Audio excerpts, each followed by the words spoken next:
কত বছর ধরে মসজিদে চাকরি করতেছি, বেতনও বাড়াই না, বাড়িতে যাওয়ার ভাই না, কি যে করি। হ্যাঁ, দেখি কি করা যা। ওদের বলে কিছু টাকা পয়সা বাড়াই নিয়ে বাইতাম যা লাগবো বাড়ি।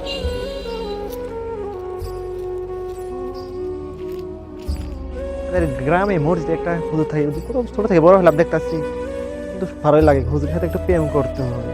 দেখি বড় ভাই এক বইলে দাওয়াত দিয়ে বাড়িতে নিয়ে আসবো, তারপরে পটকে প্রেম করতে হবে। এত সুন্দর হুজুরটা, দেখি কি করা যায়।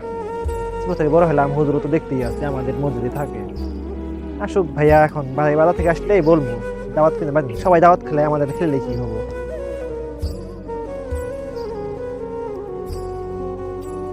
হুজুর, হুজুর এদিকে একটু আসেন তো, আসেন তো। আপনি তো অনেকদিন যাবত আমাদের এখানে আছেন, ছোট থেকে বড় হয়ে দেখতেছি। আপনাকে থেকে আমার খুব ভালো লাগছে, মনে ধরছে আমি আপনাকে ভালোবাসি। ওই, তুমি কি বলো এসব? এসব তোমার মুখে মানায় না, যাও। কেন হুজুর, না, আমার এসব আমাদেরকে রূপ যৌবন নাই নাকি? হুজুর, হুজুর তো শুনলাম না কিছুই। দাঁড়া ভাইয়া বলতে হবে, বইলি দাওয়াত বাইতে না আসবো, তারপরে হুজুর সাথে প্রেম করবো। বাইরে চলে যাবো।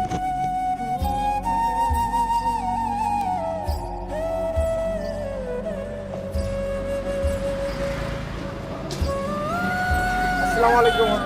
ওয়ালাইকুম সালাম। ভালো আছো? খালি এবার বেড়াও, মসজিদ বাড়ির পাশে মসজিদ, নামাজ তো করে দাও। পোলাপান মানুষ আমরা, পোলাপান নামাজ তো মনে করো যে 10-12 বছর থেকে নামাজ ফরজ হয়ে যায়, বোঝা নাই। আল্লাহ পাক ফরজ করছে নামাজ। এই জন্য নামাজ বাড়ির পাশে মসজিদ কিনছো তোমরা, তোমার গার্জেনের মসজিদ কিনছো, তোমরা ছোট থেকে নামাজ পড়লেন তো পরে হয়ে নামাজ পড়তে পারবে না। আল্লাহ পাক সব কিছুতে ভালো করে। নামাজ পড়ে যাবে, হ্যাঁ? আচ্ছা, তো নামাজ পড়ে যাবে।